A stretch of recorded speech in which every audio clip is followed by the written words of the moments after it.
Hello, everybody. This is James the Bone Discovering, dedicated to original peoples as always. And we got special guests on today. We got Uncle Bishop Errol Estridge. How you doing, my Mhm. brother?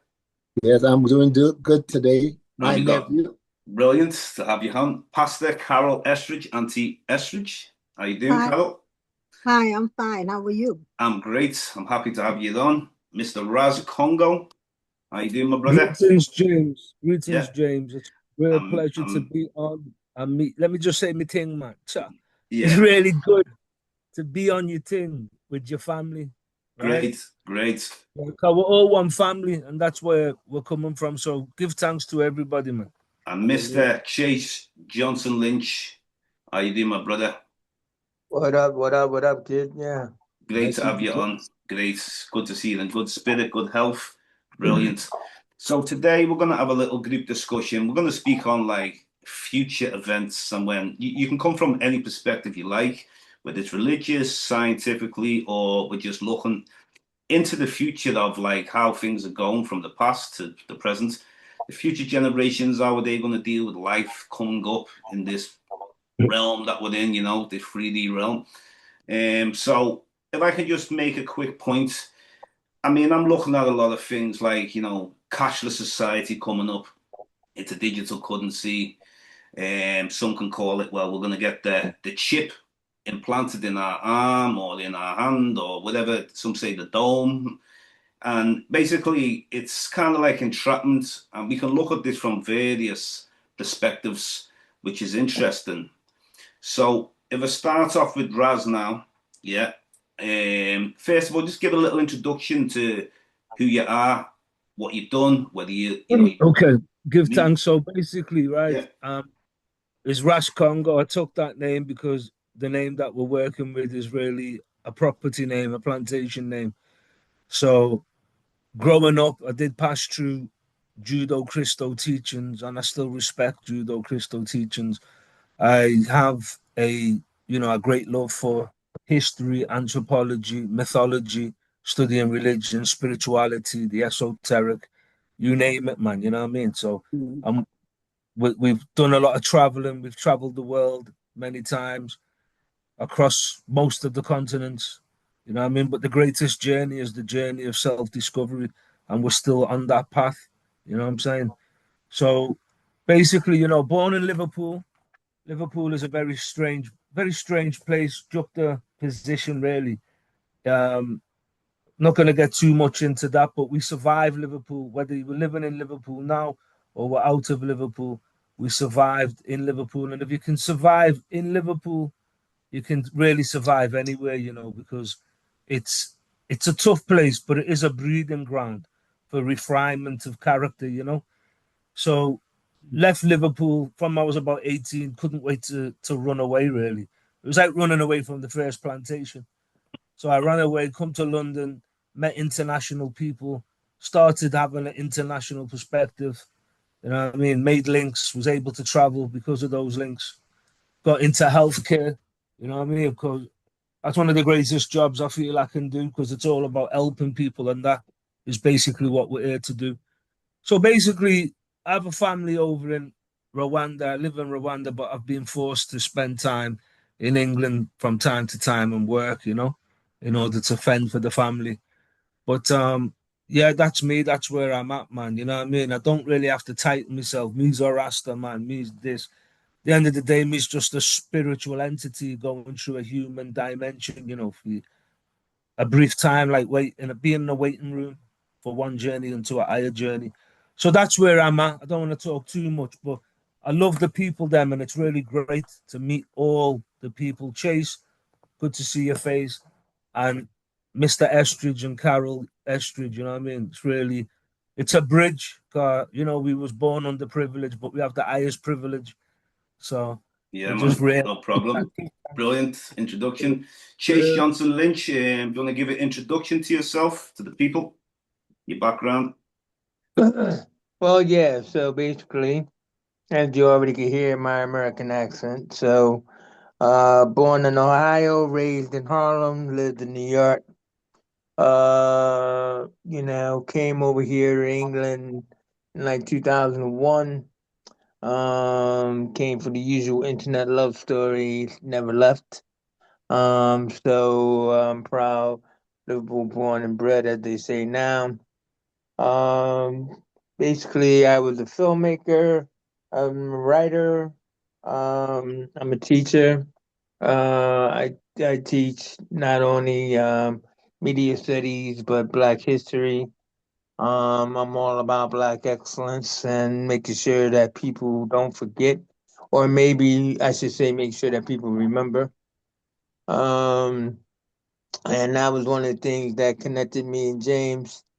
As you know, I had a company that ran a podcast studio that he was a part of, and it's good to see that he still continued the journey that he went on with me those many years ago, and he's still keeping hope alive by spreading the word and doing these podcasts about being proud, not just of being Black, being African, being a world traveler, and letting people know what's out there in the world.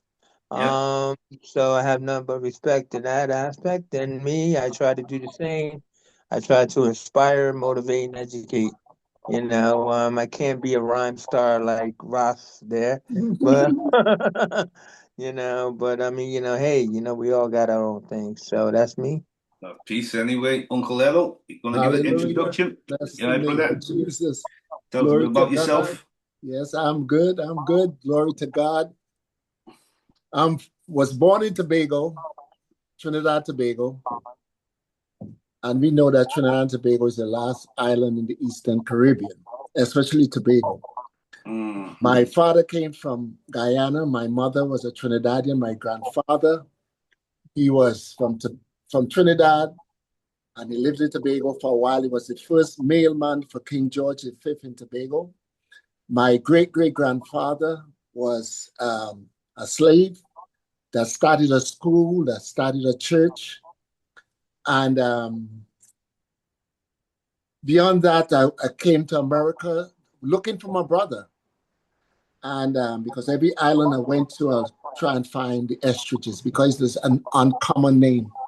But I ended up, Very uncommon. yeah, Very it's really uncommon. uncommon, yeah. So I came and eventually I found him, and I've been to Liverpool like twice. I love the country. I love America because America gave me a lot of opportunities. I've been to seminary for like 10 years. I'm a teacher of the word, which I love the word of God. I love, history. As I was, before James called me, I was speaking to one of the deacons and I was telling her about the people that I get to find out from James about Black people in China. Yeah. And not until a few days ago, I realized it's the truth, the people that were there.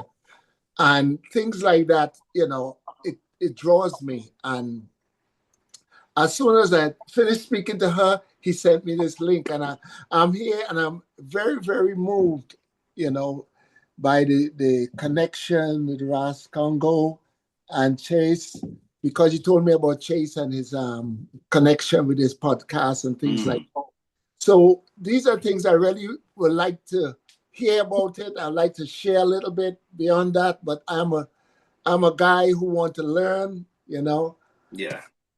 As Chase said, a motivator who loves to be educated. That's it. Yeah, definitely. Brilliant. Brilliant. And Well, let's James, let me just say one thing. Bishop, Yes, sir. you said your last name is unusual, but I grew up with a man named Eric Estridge, wow. who also is from Harlem, in my high school years. Wow. So, I'm pretty sure me and you, even though we're both young and beautiful, I'm pretty sure we're around the same age. Yeah. But how, like, what can I ask you how old you are, my brother? I am 73 years old. Okay, we're not around the same age. You look How good. old are you You look now? good. You look good for your age. No, no, How old are you? I'm 61. I'm Oh, you're a 61, bro. baby. You're a baby, man. Yeah, You're a yeah. baby. Well, thank you, brother. I love being called a baby, Just, being an old just to man. But say no, though, he looks very good. He looks like a man 15 years younger, isn't it? 20 Yeah. Yes, years he younger. does. no, He no, does. no, He no, no, does. no. I know, I dig it, but I was just saying only because you said your name was unusual. Yes, It's he it's does. just one of those funny things, isn't it? I was just letting you know there is an Estridge out there. So Okay, another interesting. one. Let's bring Carol in now. Anyway, Pastor Carol Estridge, Auntie Estridge. How are you, Carol? Anyway, do you want to give a little introduction to yourself, a little bit of your background you want to share with us, please? Okay.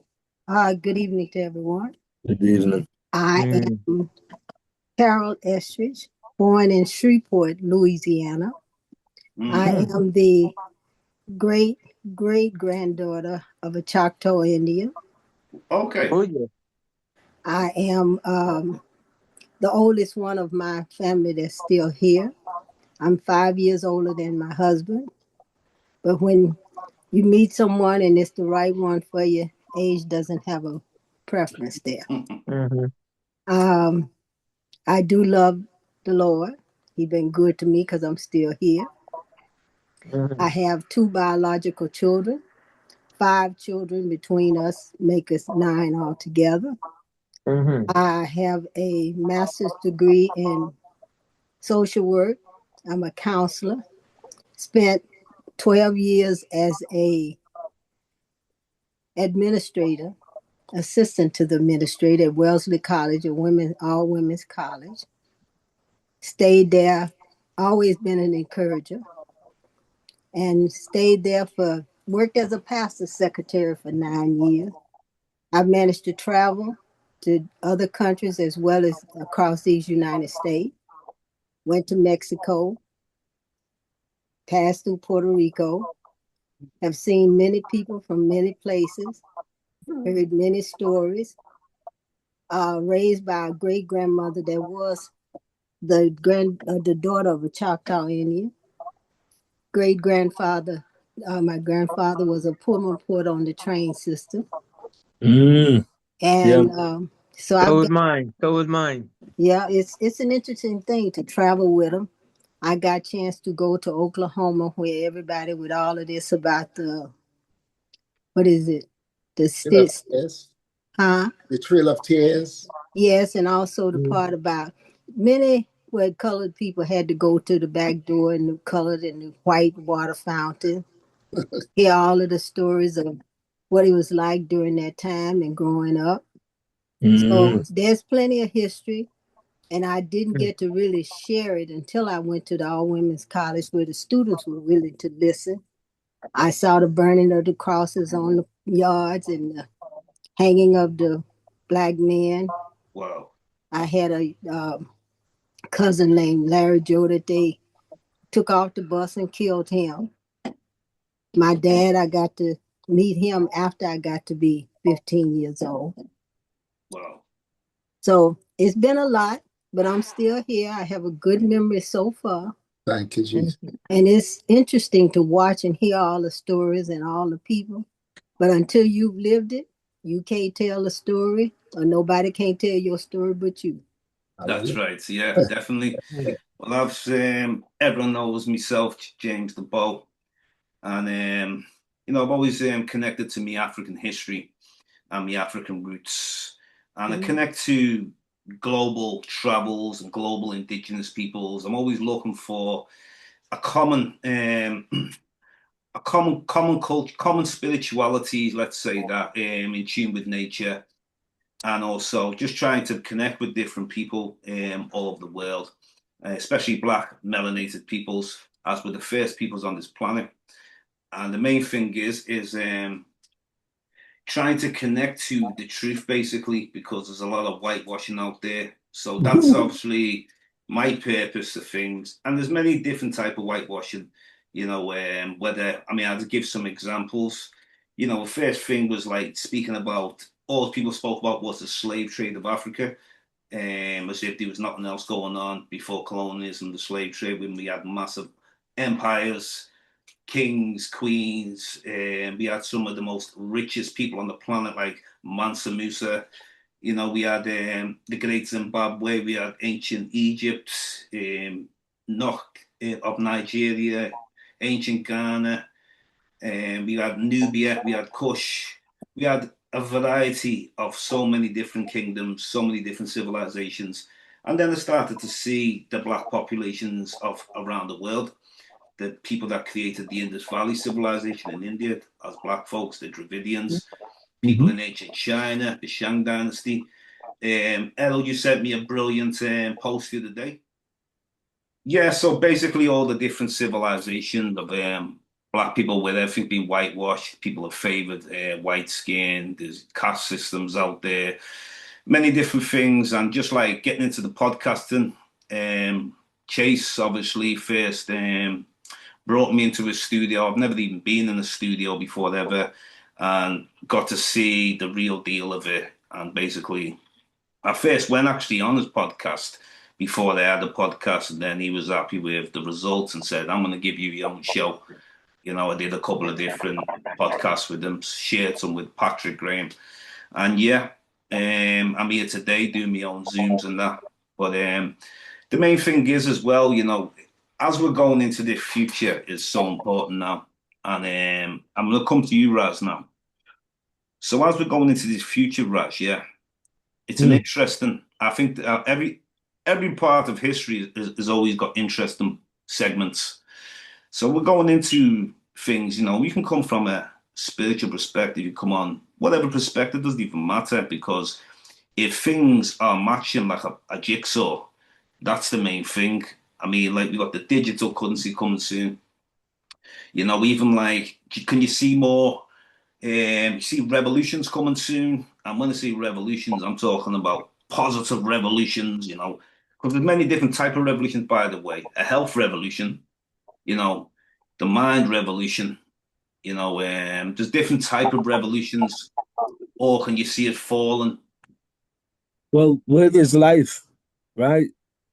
There's just life in it, time Yeah. immemorial, you know what I mean? And like the future is now. Like the way I see time, time is like, is it a straight line? Is it a loop? You know what I mean? Because the past, the present, and the future is all here now. You know what I mean? So for me, right, I think the introductions of everybody was beautiful, by the way. It was really enriching, you know?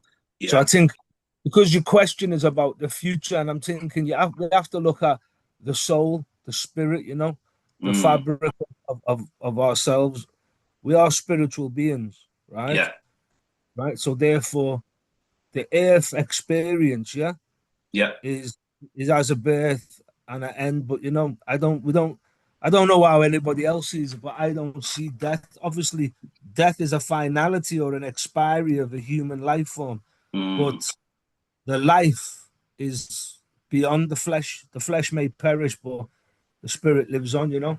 So I'm thinking Brilliant. about really, it's like I like to base things off morality, you know, righteousness. You know what I mean, like Yeah. I can quote things like, you know, from the Bible and things and from before and things like that, right? But in terms of like my own discipline, right? It's all about observing nature. And I've, as a kid growing up, and I've observed nature, I've always been drawn towards the knowledge and the wisdom. I've spent a lot of time with elders, you know what I mean, and learned a lot, right? Yeah. And just looking at nature, you know, what goes up must come down. And like, you know, I think it's all about like the parables of the sower, you know, in the Bible and Proverbs, you know what I mean? It's like what you put in is what you receive. If you cheat, you'll be cheated. If you kill, you'll be killed. But if you deal with love, people will love you. And this has been proven to me time and time again. You do have martyrs and you do have people who will, you know what I mean? But like on my journey, right? It's like that's what I've seen. And the power of love, do we talk about it enough? We can talk about God loved us so much, you know what I mean? We get like the opportunity to live. Like you asked Carol before, how's things? She says, boy, I'm here and I just give thanks for that. And that's the way I'm thinking now. I'm a bit older than you. I'm 58, by the way. Yeah. It's reached the point now where when you're younger, you may take certain things for granted. But now, if I wake up and open my eyes, I give thanks. If I open my eyes in a different world, I'll give thanks same way, because we're just giving thanks, and that's how it goes. You know what I mean? So it's all about morality to me, Brethren. And what I see is there is a conspiracy, you know what I mean, against the morality of man, the destruction of the soul, and who and what is behind it, you know what I mean? Some people say Satanism, but at the end of the day, you know, is like, no matter what we call it, we know that it's evil forces. Yeah, The yeah, definitely. majority, I the connect with majority, that. Yeah. majority of the people are under pressure, as we know. There's many, many people. There's billions of people who live in this world, and many of them don't know where the next meal's coming from. We have to give thanks. We have to give thanks, right? Yeah. There's people being systematically destroyed. You know what I mean? All over the world, and it's been that way for time immemorial. But there's still beauty and Mm. love in the world. So, like, we have to get that balance. Now, Yeah. looking at technology is at war with spirituality. It doesn't have to be, and many spiritual people will use technology because it's like a knife, isn't it? You can use a knife to cut bread in half, give to your brother, or stab him. Mm. So it's not necessarily the tool, it's the intention behind the tool. But the world is reaching a critical point, isn't it? The earth is different to the world. To me, the world is the political fabricated structure of money and all them thing, finances, you know what I mean? Which, Yeah. by the way, they call it currency. Yeah. And talk about the FT index and the Wall Street and all these things. Like, it's like the sun shining, giving its essence to you know what I mean? Yeah. Across the galaxy. So a revolution, first and foremost, yeah, is happening. It's happening, but in terms of fighting, yeah, our ideas of fighting in a revolution, tossing bricks and that, or I don't think it will be like that at all. I think it's got to be a higher form, bro, that I'm gonna open. Beyond the riots, beyond like petty riots, basically. There has to be a revolution spirit within, an ongoing Yeah, thing, right? And definitely. we have to be smart. We're gonna have to be wise in Mm. how we go about these things because right now, as we look at the earth is going through a lot of turmoil, right? Yeah. And it's been put in prophecy of various accounts from the ancient world. You know what I mean? Yeah. And yeah, I think we're in the Great Tribulation, to be honest with you, and we're at the front of possibly one of the most monumental times since creation as such on Earth. You know what I mean? Yeah. Definitely. Yeah. Okay. Well, I'll come to Carol now. Hopefully you've picked up on some of the discussions we've been talking about. As we're going into the future, what can you see as coming? Basically, like, do you see it as like people are going to get a wake up call, or is it basically going into more of a ignorant place, like the younger generations? Are these going to be revolutionary? Are these going to be people who just go along with the new system that's coming into place? How do you feel about where things are going, Carol? I personally feel that there is a wake-up call. Good. Yeah. There's a lot of enlightenment going on because so much information was hidden. Yeah. And it says knowledge shall increase. So now as the knowledge increase, what are we going to do with it? Yeah. Because in this waking up and all the movement, and you can see it's wars, rumors of wars, earthquakes. It was hail in Colorado. Everything is happening all at once. Yeah. And those that are fearful, looking for where to go and somebody to direct them to it. But this is now at a place where it's a personal, individual thing. You have to choose what you want to know, what you want to experience. You can refuse or you can accept, although many are trying to force certain things down on different people. But until that togetherness come together as a people, all the others are pretty much united and joined together. But us as a people are pretty fragmented right now. Agree. Definitely agree. We're fragmented. And Yeah. until we come to that place to understand who we are, Yeah. what we going to do with who we are, how we going to take in to understand what we're responsible for as people. Yeah. Because if we don't teach the children, in case it doesn't happen, and no one is saying it's going to happen overnight, It could be another 400 more years. We really don't know. But to make sure that the children don't go on in the ignorance that we lived in, it's time to get that part straight. Definitely. Yeah, I definitely agree with that. Unity, connection to the communities. Chase, let me bring it in now. Where do you see things going in the future? I know you speak about a lot of this AI, or you're speaking about certain upcoming thing, the Great Reset you've spoken about. So where do you see things going, Chase, from your perspective?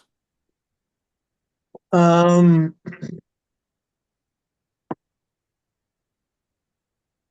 You see a wake up call? to be very honest with you, Yeah, be honest, I'm yeah. rather scared. Okay. And that fear is two-sided. Hmm. On the one hand is, we got the crazy orange man in power, Hmm. trying to destroy the world every day, and the people that are behind him enabling him to stay in power. Yeah.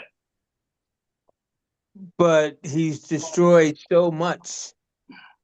I'm at least happy that they've been able to recover various things that he had tried to destroy and recover them.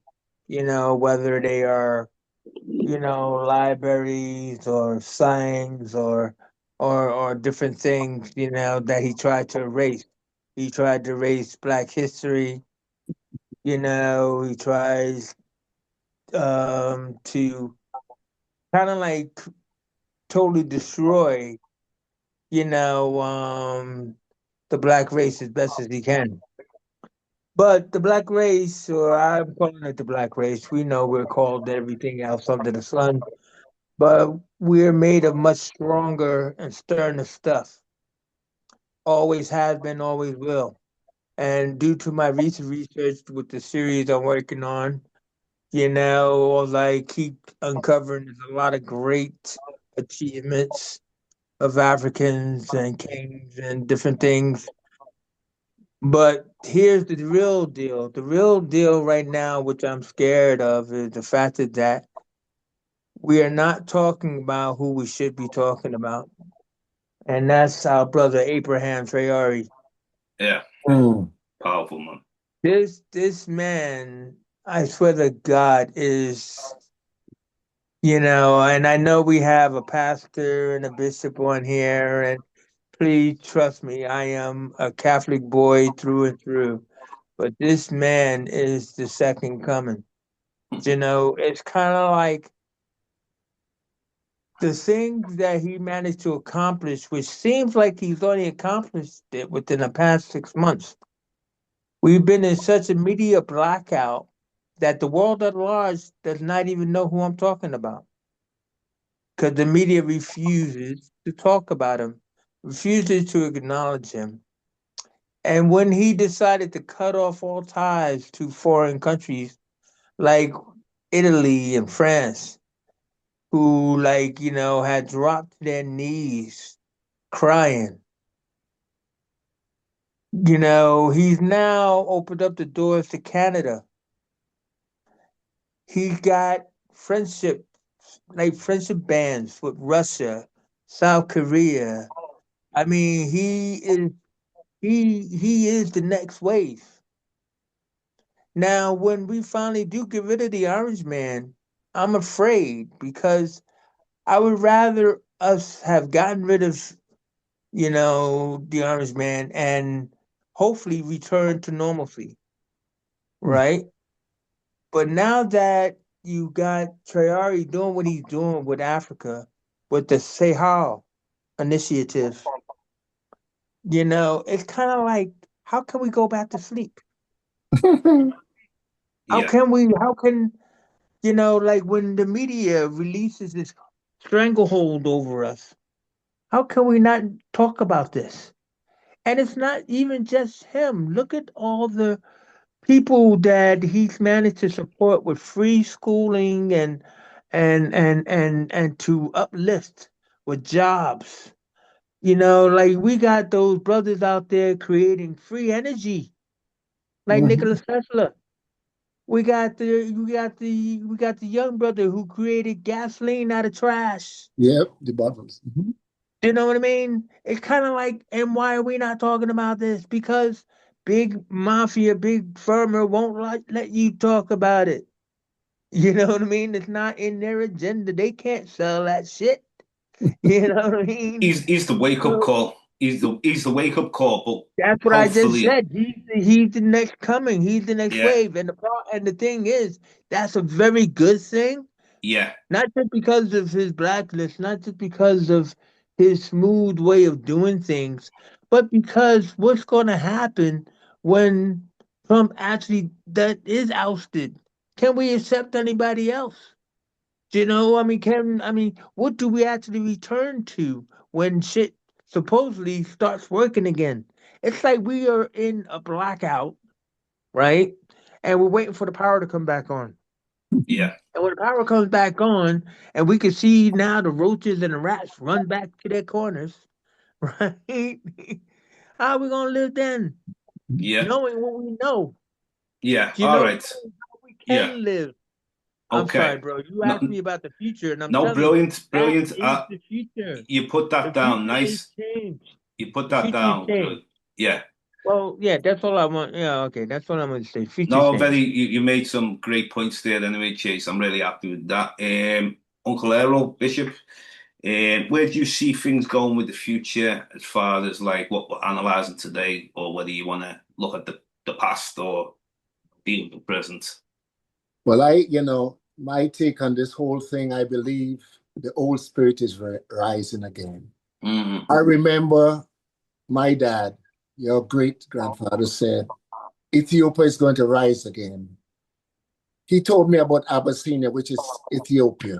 He told me about yeah. that. I was about 5 years old. Mm, And what come to my spirit, I believe this is the time for us to be who God intended us to be in the first place. When you go through pressures in life, when you go through a hard time, mm, and you learn a lot from it if you pay attention to the signs of the times. yeah. This is my take because with all these things that happen, I believe that with all this stuff that the yellow man is doing here, and I tell people that I said, don't look at it from that perspective. I said, look at it from the perspective of they push you out and they deporting people and all these things. I said, this is a sign for us to come together. We are a creative people. We are people who survive a lot of stuff. And I could talk about that because things that I sat with my grandfather and he shared with me and my great great grandfather shared and documented in many, many ways. One of the things that happen is until you get hungry, right? When you're really, really hungry, I'm not saying that you want to eat something. When you're really hungry, you become so in tune with nature. You start Mm, eating worms, you start eating leaves because you want to survive. And this is what's happening right now. Because all these people that they're sending back to the Caribbean and all these different places, these people are going back and they're planting gardens, they're building houses, they're taking over properties, and they're doing things to advance themselves. When you put the pressure on a person, right? Where a person goes through the pressures there and they want to live, they will see it in a whole different way. So all that's happening here, it happened for a reason, of course. And I believe this is our time. I believe this is our season. With all the stuff that happened, they cannot stop what God has started. Period. They will never be able to stop that. I'm talking if they come with the finances, we didn't come with money. But you know something, we survived. We created food, we created different things with the little we have. I could share things like what when I was a little boy and we didn't have much. My mother mm, had some flour and she had some sugar. She made a thing they call sweet bake. She made that. You know what I mean? We didn't have the milks and all the different things. We had things that we could have used. You see, and you live on these things and you could survive on these things. So I don't look at it about being afraid. I say bring it on because when they bring it on, I'll have to find another way out. If mm, our ancestors made it through, yeah. right? We can. right? And I'll share this little piece and get off. My great grandfather, my on my mother's side is McNeil's, right? Well, my great great grandfather was on this plantation in Tobago they call Providence, and being there, he was a big man. He was a big man, and he was a smart man. My grandfather used to work in the Baron's house. He was a shoemaker, he was a carpenter, he was a jeweler, and he became the first mailman in Tobago to be King George V mailman because he could have read and write and everything because that is where he learned it. But what my great great grandfather did, he was with the Moravian people, so he learned about the Word of God, and he started teaching the other slaves about that. Eventually, they started this little community, and before you know it, they have a church. From the church, they went to a school, right? It's still in function today, acknowledged by the United Nations. And I say in all of this, I say, well, I asked my grandfather, I said, why did you stay in that situation? He told me these words. He said, look, he said, son, he said, hatred kills, but love heals. Hatred kills, but love heals. He said, if you're going up against a man that is stronger than you, right, and you're running into him, he will take you down. He said, you got to use the head. He said, when you're pushing back at a person that's pushing against you, you're holding them up. So he started teaching me little things. He said, if you resist the devil, he shall flee from you. Right? You don't argue with people who are fools, in other words, because you're wasting your time that you can't replace. So these are little things that I learned. So with the yellow man doing what he's doing, because they're scared. They're scared because they know, I could say that boldly. They're scared because they see what's going to happen. They see what's coming, and there's nothing they could do about it because it's a move of God in a mighty, mighty way. So with all the things, the money, the banking thing system and all that stuff, we didn't deal with that. We made it through. We made it through, and we made a sacrifice. The sacrifice that we made, like my father told me, said, every single blackhead chicken that you help you're helping yourself. Yeah, man. You understand Nice. me? So we had to come together and love people. Love heals, but hatred kills. So he's shown basically, no matter where they take us to, survival. You've already been through survival. Like you were saying before, in your times, you were talking about sugar and the was it the bread or something? Was it the flour? Yes. So the sugar and the flour. So you're showing basically you can survive with very little that you have. You know what I mean? And that's a true spirit. So I'm inspired by them things. Because as we go into the future, it's not about having, you've got to have it all. It's making something out of nothing. And that's part of our creativity anyway. If I can just point across now, if I look and think now, because you can look at the positive, you can look at the negative. So as we're going into the future now, one thing I've always tried to analyze is I'm hoping that the youth basically start getting back in touch with who they are. And this is why, like, for many, many years, people have been focusing on the transatlantic slave trade, for example. So the problem with that is it's great to know about where our ancestors came from. Brilliant. It's, what they went through. I totally understand. I am not against it. But we have to have some enlightenment. We have to have a purpose of, like, who we were. Because there's a saying of who we are and who we became and who we are. So who we are is obviously we were from the continent of Africa, and we were that oneness, not just only with Africa, we were that oneness with the world, the planet, because the African philosophy of if there's problem going on in one part of the world, it concerns everybody, and that's including nature. It could be earthquakes, it could be droughts, the planet. You could look at like it could be like crazy El Ninos in California next minute. It's affecting Australia with the bushfires, and so the whole planet is oneness and a connection. So people have to understand where, from a European perspective, it's all about, are they okay? And that's why you can see the looting and the stealing, the theft, and the rape and pillaging of the planet and the resources, because it's like they're looking at it like, well, you know what? If we don't do this, we're doomed. Where if you're in harmony with nature, you don't even think like that. You think more spiritual. You think more like unifying with the whole planet, basically. So anyway, and also one last thing I want to bring Braz into it now. But one last thing I want to say, it's always important to teach the youth about our past and our past before our past. And even going to the past before that from a spiritual perspective, of we've always been here, but not in this physical realm. I think so everything we give the whole story of it, but I'm gonna come to you now, Raz, and continue this discussion. And I'm going to leave you to decide where you want to go with this discussion yourself, because you might have other ideas and that, Raz. Well, no, well, we're talking about the concept of the future, Yeah. and I'm looking at like the circular, the cycle, things that happen, the seasons and things, right? And like I say, we focus on the knowledge of self, we reclaim our identity, and we all know there's been heinous crimes and continuous heinous crimes to keep us from our true identity, Yeah. to get us caught up, So really and truly, for me, it was like teaching the youth, they're the next generation, we have to try our best and make the sacrifice for the youth. My youth are in Africa. I give thanks for that. That's where my future is. Unfortunately, I've had to be come and bouncing like a ball between Rwanda and the UK. So my future is there. They go to school there. I ask them any question, say the Ethiopian, African. They're not having nothing else. You know what I mean? Because that's just how they are. Yeah. That's just how they are. The mother's Ethiopian.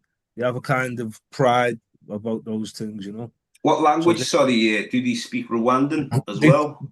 They can speak. They can speak English, French, Amharic, because the mother speaks Amharic. Yeah. And they're learning in school and being around people, Kini Rwanda, which is Rwandan, and elements of Swahili. Wow. You know what I mean? Brilliant. So they're in there and they're enjoying the life there, So for me, getting back into Africa full time, where I don't have to fly out to the West too much, is my future. That's what I'm working to. We have a business there, but the business hasn't been doing too well ever since the COVID thing come. Right? It was very difficult to really recover from that, but we're hanging in there. That's why I'm here. Sacrifice is a part of life, as we know. So I'm here. I miss my family, but I'm going to go forward in September, spend some proper time. But the vision is to link the United States of Africa, like you're saying, get back to that ancient oneness, And like Chase was saying, there's not many examples. There are many, but they've been killed. Let's not kid ourselves. There's been many. We don't have to name the Steve Bikos and, the Nigerian poets, it just happens every day. You know what I mean? Because it's a plantation, on production. That's how it is in Africa. Some of the most, you have corruption everywhere, but it's so blatant in Africa, man. So the hardest revolution is over there, because we know the fight we have in the diaspora. We know that. But then our vision of returning home comes with other challenges too. Do you know what I mean? But, hopefully things, because I'm still drawing breath and we give thanks for life. So chat is in control. You know what I mean? And in the meantime, I'm just fulfilling the mission. You know what I mean? Yeah, man. So for me, bro, United States of Africa in any way, shape or form. My youths have a link. My youths are flying to Ethiopia tomorrow, actually.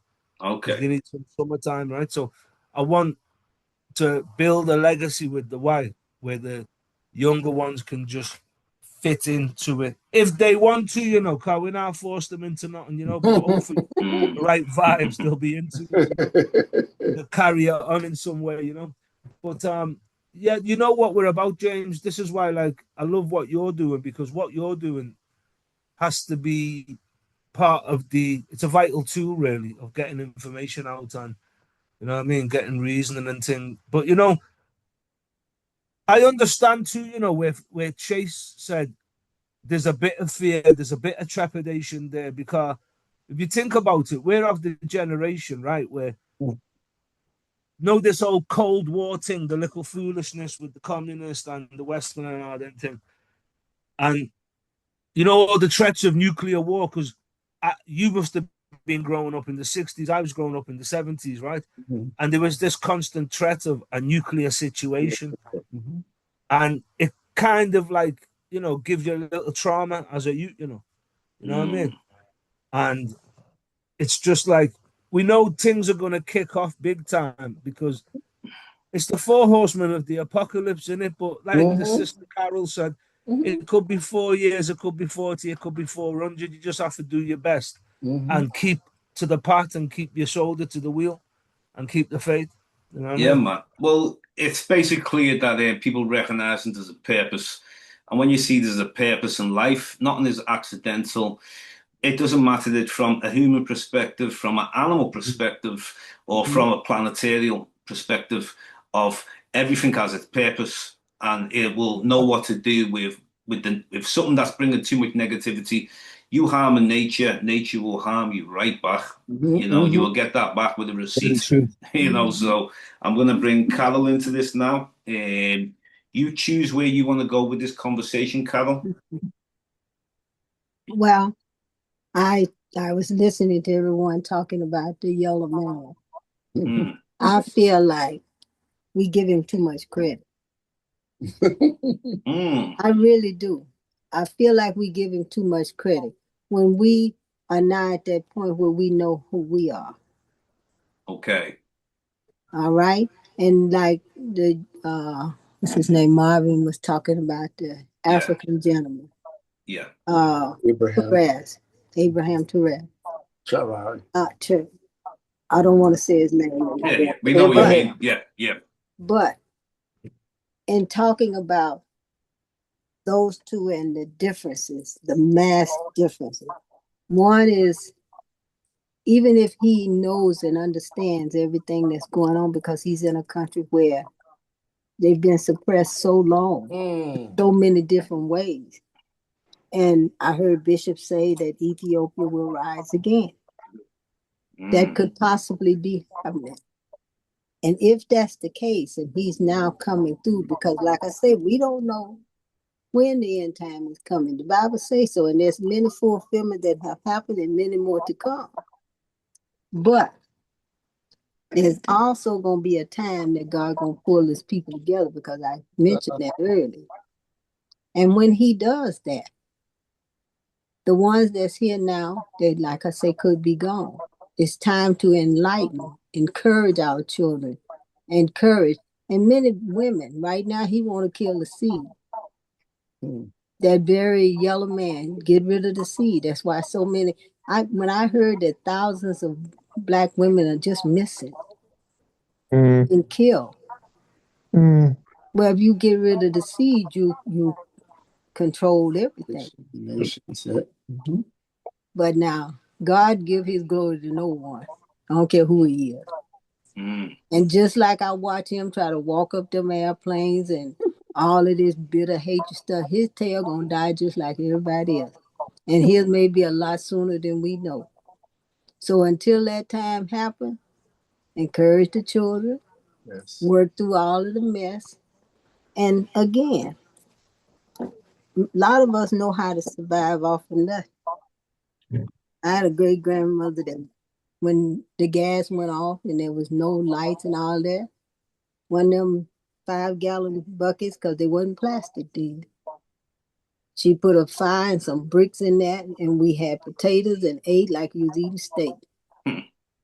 Necessity will work everything out in a flash. And being the one that was born in the first man, and I'm waiting on God to bring the men back together. Yep. Whether I see it in this lifetime or after, it's going to happen. All of us sitting down thinking about it and going on. Just teach your children. Teach somebody that comes. Reach one, teach one. Definitely right. Because that very one that you teach something to may be the one that hold up someone else that don't have, that need. And my husband always going with me about the Chinese, China. That African getting everything he can from From China. China. Oh yeah, yeah. Well, Why they, would you why yeah, would you beat up on something that's gonna help you?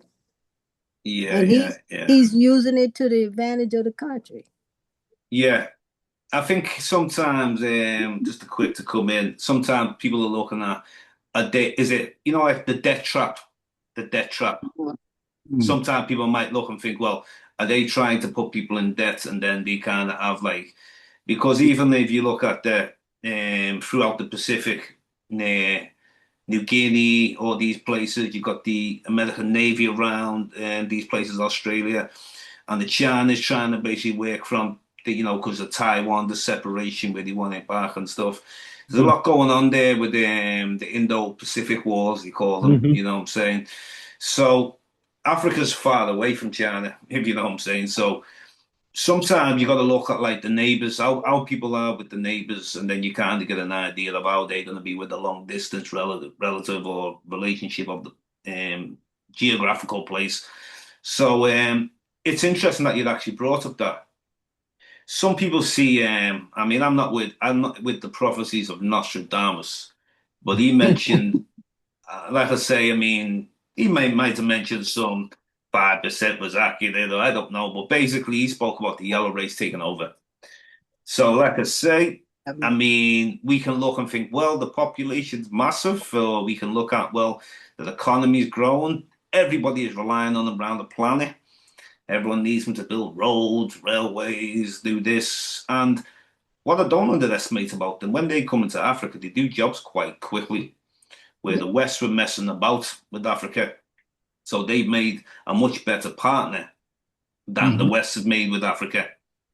I can compliment that, and I'll be realistic about it and honest about it. But at the same time, sometimes if you go into a debt trap, Hmm. you've got you. So that's what I'd like to mention. I'm going to bring you in, Errol. You go where you need to go with this. Hmm. Wow. I came to America in 1984. And by the way, And they- I'll let you carry on. But if this goes off, just log back in on the same link because sometimes it just does what it wants, this computer. But yeah. continue. Yes, I came to America in 1984, and I kind of was reluctant of really being here, but it happened anyway.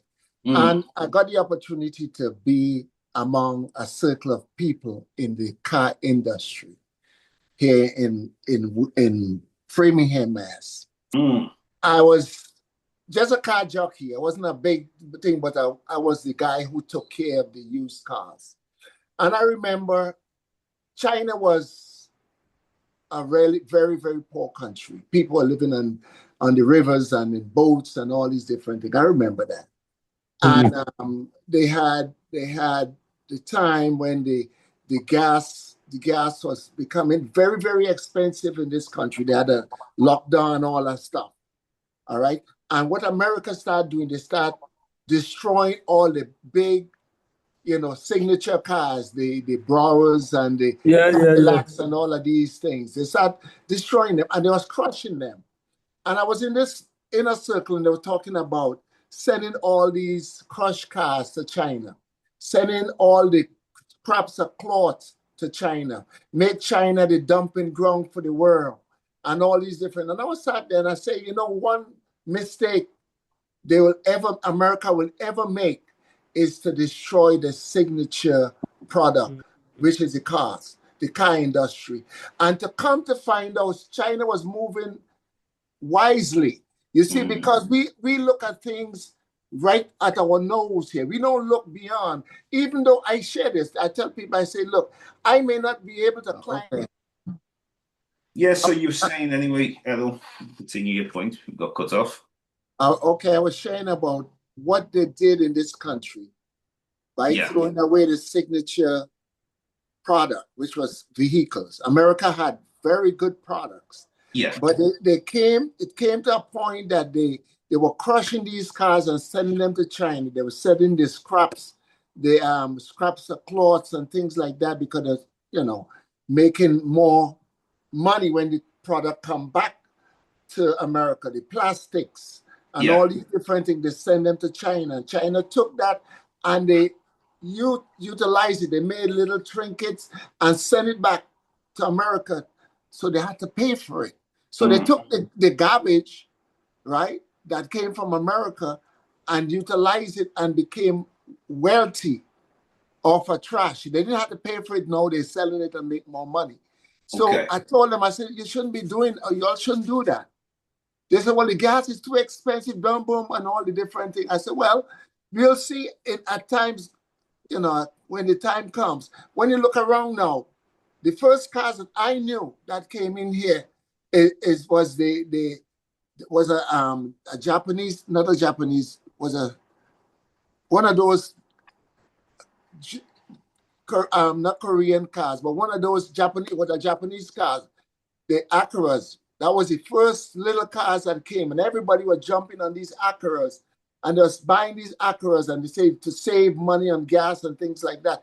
But hello, when you take your best and and give it away, it'll take a long time to come back there. Don't matter what's happening today, it will take a long time for America to get back to the place they used to be, to produce stuff that is going to lift this country. Everything they sent it out, they sent it to different countries to make this and send it back so that they can make a profit on it. Money is not all, Mm. you know. Money is Yeah. not all. Money is not all. So the thing about it is, this is things that we got to look at. And I Yeah. look at it from that perspective. As we was talking about the youth, right? If we take that time and show them little things, and I do that with these kids. I said, let me show you, I'll take $1 and we could take that and invest that $1 and make more than one. And I show you them. I say every mickle make a muckle. In other words, you could make something from it, right? And I show them to survive. So don't wait until the man hand you something. You could take that what they give you and turn it into many, many things. All right. Yeah. So don't just throw your things away. God bless you with it. Hold on to it and build upon it. Brilliant point anyway. Chase, I'm going to bring you in now. You decide where you want to go with this discussion. Um, yeah, not much to say on that. I think when you started this discussion, we were talking about the future, but we also was talking about AI. Mm-hmm. So I guess I'll drop in my point on AI, Brilliant. being that I'm a filmmaker working with AI. Um, Mm. and my whole thing about it is a lot of people are afraid of change. They're Definitely. afraid of the future. And and basically we are an older generation, most of us. We grew up in the 60s or 70s where we had things like cartoons that showed us the future. Like, if anybody remember the Jetsons, we had travelators and video phones and TVs that picture cameras and all that other kind of stuff. And we were kind of like slowly edged toward, we were shown the future, what it could be, and then all of a sudden it became the things that we consumed. It became what we could use. And I often say, like with AI, I often say, like, okay, let's talk about the typewriter, right? Back then, it's like, oh yeah, the typewriter, cool. I could type out a letter and, da da da. I don't have to type Morse code like they did back in the old West. I could type letters, they go onto a page, and that becomes mail. That becomes books. That becomes written material. But then all of a sudden came the computer. And so it's like, oh, okay, just a little bit more convenient. Like everything I type goes onto a screen. So it's not like I have to erase it with my whole little white glue tape, whatever that was called back then. Remember when we used to have to put that little white pasty tape onto our letters to try and like erase stuff? Now we got computers. So now the computer goes from the computer to the phone, and everything becomes more and more what they call convenient. And this is where AI comes into play because even though everybody's always fearing about what robots will do because of Isaac Asimov's I, Robot, and the rule of law or whatever of robotics and all that kind of stuff, it was going to come about eventually. People just thought, well, that's way down the line tomorrow. Well, tomorrow is now here, Mm. where we got sex bots and robots and vacuum cleaners and robot delivery machines on the streets and all of this other kind of stuff. And people getting used to it. They start them out as test subjects in small towns, and then they become commonplace. So instead of talking about how much jobs it's going to take, I look at it as the convenient part. One, as a filmmaker and a creator, is helpful. I don't look at it as taking my job away because my job is always using my brain and creativity, and a computer can't do that. AI, no matter how great you create it, you'll always see its mistakes.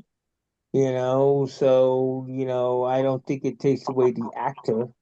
So in that aspect is it's just that I just think people need to take a chill pill and just relax.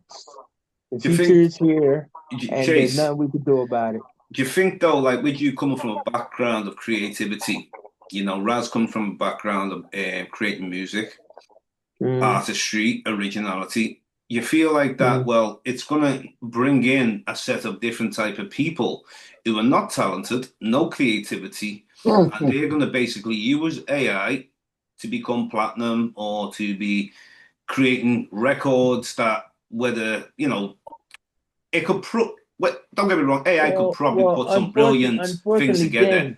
but the emotion, Unfortunately, a robot doesn't have emotion, if you know what I mean. yeah, Like, but unfortunately, James, that always has been the case. yeah, As artists, there's always been fake artists. There's always been one-hit wonders.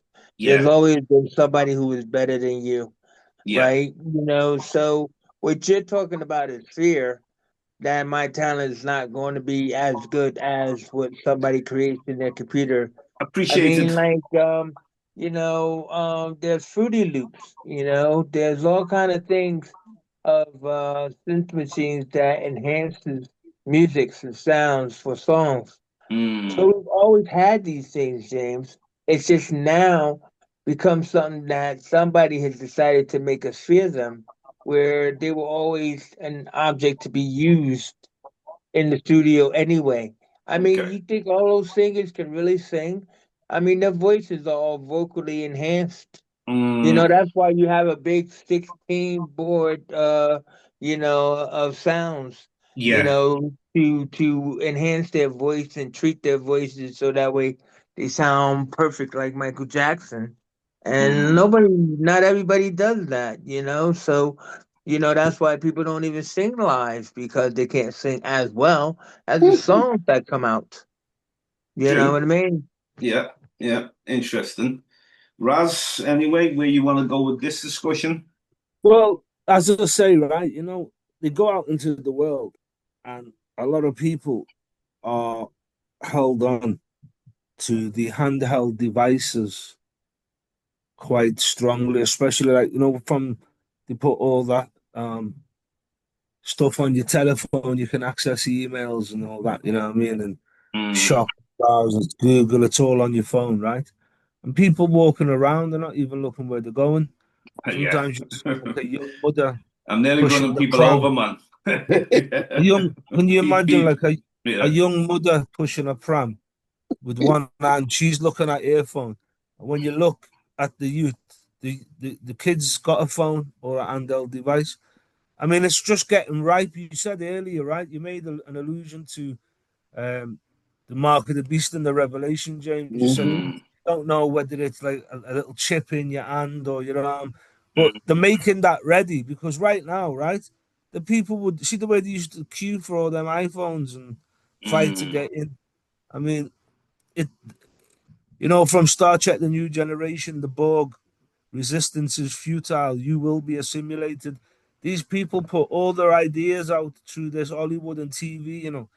a pure devil worship, bro. Mm. And they're sowing the seeds. And like you know, for us that are older, right? Like there's young people who are 20 now, and they haven't known anything other than that. You know what I mean? Yeah. But like I'm a man of books, of the book and books, because it's you have to exercise It's better. the mind away in order to get the. You can watch YouTube and things like that as a good tool, Oui. but to get into the thing, you have to like absorb the words and process it. It lands in Ukrainian better, I think. You know what I mean? Mm. And it's like to be honest, right, brother and sisters, it's like it's a spiritual war, a psychological war, a physical war. You know what I mean? They're at war on all levels, right? And it's just about standing predominant and being swift, yeah. And the fittest of the fittest and the strongest of the strong, because there is massive changes. You only have to go. I mean, in the last 10 years, right? The poor brothers and sisters who are heavily addicted on drugs. You never used to see them like that, right? Mm-mm. You never. You might have saw one or two little crack alley, but you know. So now you're looking and say, well, this is prevalent now. And when you look at the TV, the movie, they glamorize that, bro, from Scarface and all that. They glamorize it all, the fast cars, the guns. And if you think about it, right, the biggest criminals are those that are in power. Yeah. Mhm. You know what I Definitely. mean? So-called power, Yeah. so-called power in the government and thing. Definitely. So yeah, it's a war on so many levels, bro. These guys are building big bunkers, but they don't realize they're gonna melt on the day of judgment, whether Yeah, you're in your man. bunker or not. Yeah, But man. they're preparing for something, not Yeah. because Mhm. they predict it, but because they're planning for it and they're investing in it. Like we were talking about these forest fires. I'm not Mm. saying it's not a natural occurrence. It has to be at times, but it's also a systematic opportunity for capitalists to come burn out people's thing and take over the land, but and cheap. It's happened Like time and time again. like California before when that big Mhm. thing happened in Yeah, everywhere. Yeah, man. yeah, yeah. Yeah, definitely. And like you're saying, it can be both. It can be natural and it can be man-made. Mm, Mhm. mm. But Definitely. even when you look at like, oh, we know about the cycles of the equinoxes, the rotations of the earth, and going Mm. around the sun, the movements of the sun, and like whether it's a thing of global warming, and I'm sure there has to be connotations of burnt oil and coal and all these type of things in the atmosphere. That has to be right. Um, and so like the earth now, if you look at Europe, yeah, in Mm. Europe is facing a lot of heat Heat, that yeah. they've never felt before, and it's been there for at least, I would say, 8 years of non-stop heat, and it's getting to the point where within 5 to 10 years, the average European ain't going to be able to live there, bro, Amen. unless he gets an African wife and the woman gets an African husband and gets some melanin into them. I'm Yeah. telling you, bro. No, it's serious. For real, for real. That is. Yeah. And it's funny you mentioned that. I was looking at birth rates as well. And I was looking at around the world on they've done statistics in 2050 that African birth rates will be much higher than the rest of the world. The birth rates are dropping in Asia and Europe as well. I'm seeing, of course, America, the Europeans. Mm. So it's interesting to see where the future's going because sometimes people, that saying of every dog has the day, where sometimes people are looking like, well, who's winning at the moment? It doesn't Yes, mean that's yes. going to be the winner in the long Yeah, run.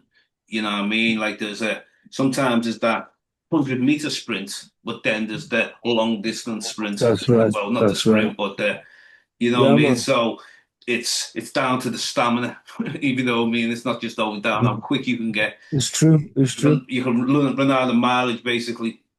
And you know what you said is very true. Just stick a pin. Quick little comment I'm going to make.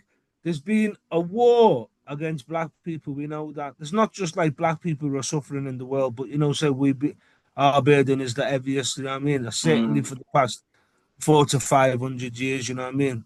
yeah, Now, if you look at the war against black people, obviously they're going to target the women.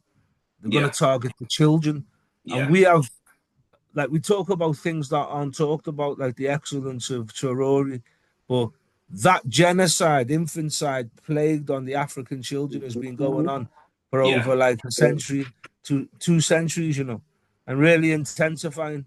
And that is to keep the numbers down. Because when Elon Musk talks about, oh, the birth rate, he's not he's talking about white birth rate. Mm. Because them man know that if their birth rate drops, they're going to be assimilated because resistance is futile. You understand? Mm. Yeah, man. Definitely. Because the earth is changing. And right now, right, I'm telling you now, there's going to be a lot of people, right, reporting, um, serious skin issues because of UV and all that. Because I'm telling you, some of the creams they put on make it more attractive for the UV rays to get them as well. You know what I Yeah, mean? man. Well, I just want to make this point. I'm going to bring Carol into it. Mhm. Funny enough, TG just mentioned before how black people we have the worst, even though other people can have it bad in the Mhm. world. What's interesting, I've been looking at, I've done a bigger study yesterday. I was all on, I was competing with AI, debating with AI basically. And when I say debating with it, with AI, you put your point and it comes back with a point, and you can go back with a point in that. So what I was looking at is even in Asia, yeah, on how the black folks are treated. So say you have indigenous black folks in Asia, and then they'll tell you in some countries that we don't have no indigenous black people. But then when you dig deep, or like as a person who's a primary researcher, and I've been out there and I've witnessed these people myself, made journeys 7 hours into the rainforest. I've been in the jungles at night time in Southeast Asia and different places. And sometimes these people they don't acknowledge things, and in their curriculum they're not teaching the truth. But then what I seen was a bit of light at the end of the tunnel, and the Hmm. light at the end of the tunnel was the upcoming youth who were thinking more revolutionary, and they've never been well, their generations before they might not have been exposed to too much truth, as having the internet now. People are starting to recognize black populations around the world, whether indigenous or diaspora Africans, and they recognize they're going to be fighting for this because people are trying to make fair skin more, more relevant. And then in reality, even from a scientific point of view, the more melanin you got, the more you are protected. You know, so the blacker the belly, the sweeter the juice. You know what I'm saying? So at least nowadays we've got the upcoming youth, and hopefully this will happen in all parts of the world where, because the younger generations are going to be the next to do it. You know what I'm saying? So as long as they get that information right, that's all that matters. And one last thing I want to say is I was talking about I need to keep DVDs now. I don't get rid of your DVDs. You don't have to get rid of your videos or your cassette tapes or your LPs, because eventually, if you only rely on digital content, then if they shut down the internet and then we don't have these memories now. So, and another thing, I have a lot of pictures where I take from whatever they go in the world now, store them on the computer. Then I'm thinking to myself, I need to create a large photo album, because we've got to think ahead, because we can't just rely on the new technology. Yeah, technology, we've got to work with it, but keep your old technology as well, because that old technology raised us. So I'd just like to say that, and I'm going to bring Carol in now. If you could continue or go where you want with this discussion. Um, all of the things that I've listened at are very important.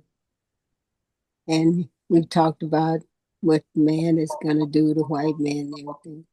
But other than what I'm hearing from Africa, what are we as a people doing to help ourselves? And the Mm, reason I'm asking the question is because if we go back to our beginning, and everybody all over the world know that mathematics and all of these things, traffic lights, come from black people. yeah. They know that. It's nothing that they don't know, already know. But what they're trying to figure out is how to shut us down. Mm, And we're looking at what they're doing, but pay attention to, we already know why they want to shut us down, but how are they going to do it? We know they're messing with the food, the water, all these things. The quickest way to handle something is to learn a way to protect yourself. How do we protect ourselves? We have to research everything, every medication, everything we eat, everything we do. Yeah. And yes, we see all of the destruction, but I'm just concerned because, like I said, we don't know if it's tomorrow, 40 years, 400 years. We were reading some Amish books here, and a lot of the plant foods we grow, our tomatoes here, I tease everyone because I call it a porch garden. I even have kale growing on the porch. We have squashes. That's right out there. You can pick them right on the front porch. But we have a well here where we have our own water. The electricity is the thing. Because if the electricity goes here, the water goes, all of the facility goes. And we, like I said, we're watching this yellow man, but he's doing nothing. He's trying to destroy everything, and we see it. We know he's doing it. But I still don't see where we're coming together to do something for ourselves. That's a concern. Would you say, because over here, like there's always these two-party systems, like over here, there's the two parties, like the main parties, same in America, two parties. It's like people don't seem like to be neutral where you can think outside of these two parties. Unity. I hear what you're saying. Here we're hearing of things that's happening in England. Yeah. With just sitting listening, and I know everybody's hearing what's happening here. I heard the gentleman say about him with Africa and other places. We know about Haiti. How can we help each other? I clearly don't see because everybody, when it was Martin and all these people to leave, that was one thing. But we don't have that right now. Obama's not in that White House anymore. What is going to draw us together? Well, the internet. I hear you talking about the creams and the white skins and all that. I worked at a college. You would not believe the kind of chemicals and stuff that these people use. You had just a good example. We know about all the homosexual stuff. You know how many students came to those schools just for scholarships and things, pretend to be homosexual to get the scholarship, at the end graduate and go back to being who they are. Come from Africa to take care of a whole nation because they put the money together to bring them here. It's so much stuff. The kind of harm that they did to Black women from Africa to keep them from reproducing. Yeah. So all this stuff is going on. But what are we doing to make sure we have a foothold in something to protect ourselves? I keep asking that same question. Well, I know you've got a lot of books. You have a lot of books as well, don't you? Yes, I do. So those books are so important because when the younger generation come up, rather than them just going on the internet, we have a lot of fake AI videos now. So sometimes people can't tell what's real and what's fake. All these books are like, because eventually some of these books are going out of print. Somebody's buying up a lot of Black history books, and it's being done on purpose as well. So we can't have access to these books. So there's always people coming on the internet mentioning about like, well, they're looking at certain books that are kind of they're going off the shelf. So it's passing that down to the generations. If you continue, yeah.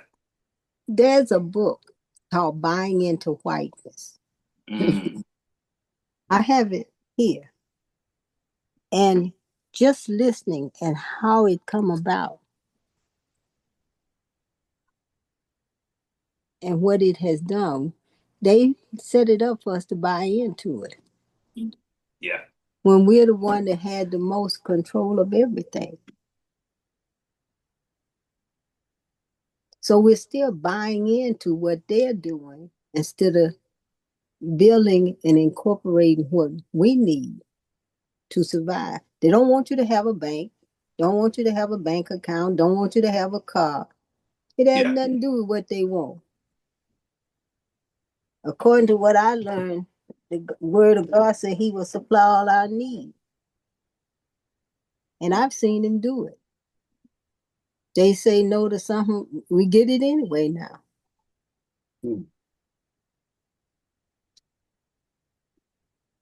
Yeah. So No. I understand what you're saying, but Yeah.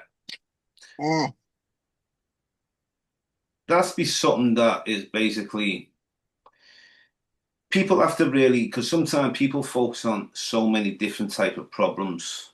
There's this problem, that problem, but then someone doesn't want to help another bit because I've got my own problems. Where we have to look at what we have in common and be able to unify rather than like, well, we have different ideologies. I believe this, you believe that. I believe in a different God. I mean, there's only one God or one creator. Because sometimes even religions can be divided up. People can be divided up from status, So we have to always face our realities. And what I like about speaking to you and Errol, even though you might be religious, you're quite open-minded, which helps. That is the starting point. Because I've met some religious people, they cannot if you don't believe in Jesus is coming back or you're doomed or something like that, or like sometimes Islam can speak about certain things. But it's important that you have your faith, but you also have your library. I remember you had books like Chancellor Williams you were speaking to me about.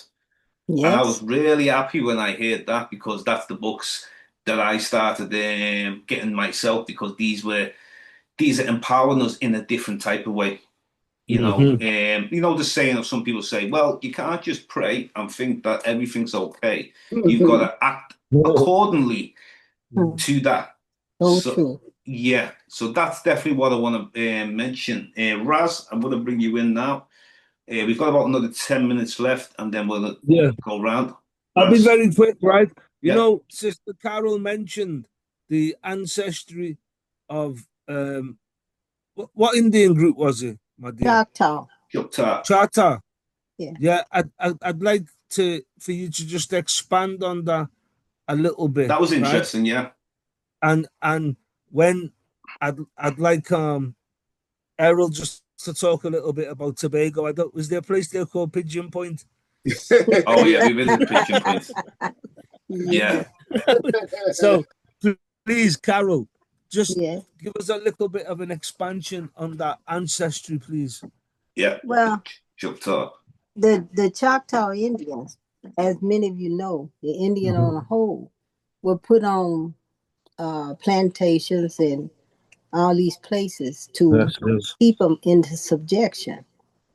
But if a lot of people haven't paid attention to it, they mix with the blacks. They didn't mix with the whites. Yeah, we know the ones that could come in and go out were blacks. You can see it in a lot of people's features.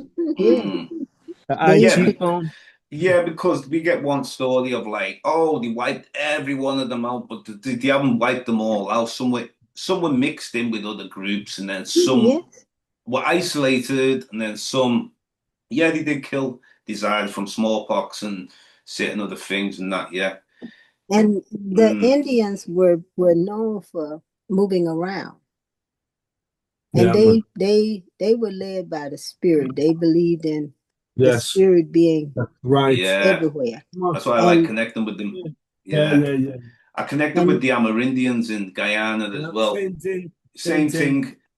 And even Errol, when I was speaking to my granddad before he passed away, he mentioned that we had these Arawak connections, indigenous.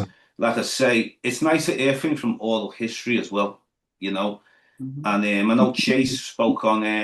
He has Chase. Yeah. the ancestors of the indigenous Americans. What was the tribe you mentioned? Was it the what tribe was you from? Sorry, we spoke on this Uh, the other day. my two grandmothers, one on my mother's side and one on my father's side. So my father's mother was Blackfoot, and Blackfoot, yeah. my Cherokee, mother, no, Cherokee. Blackfoot. I remember you mentioned Cherokee. Oh, Blackfoot. Okay, okay. And my mother's mother was Lakota Sioux. Mm, And because I never really knew my father's mother, I didn't know much about her family and her past. I just knew that she had a lineage that came down to English, where I have like people in somewhere in the Midlands called the Beans, Hmm. and everything that are part of her dynasty. But my grandmother's mother, she was the one I did a lot of research on because both of them were matriarchal women, which was great. But she actually like in 47 owned a cafe and everything as an Indian woman and stuff like that, and they say like she was a strong and opinionated woman and stuff like that. And but what I just found really fascinating about the two of them, as well as Black people and indigenous in general, is like I think we had some arguments or some disagreements online or whatever in this group around that. It's just that Black people, especially in my generation, being from the 60s or 70s, had strong identity issues because we were so close to coming out of the war and coming out of 40 Acres and a Mule and and all that other kind of shit where there was so much persecution going on, pre-civil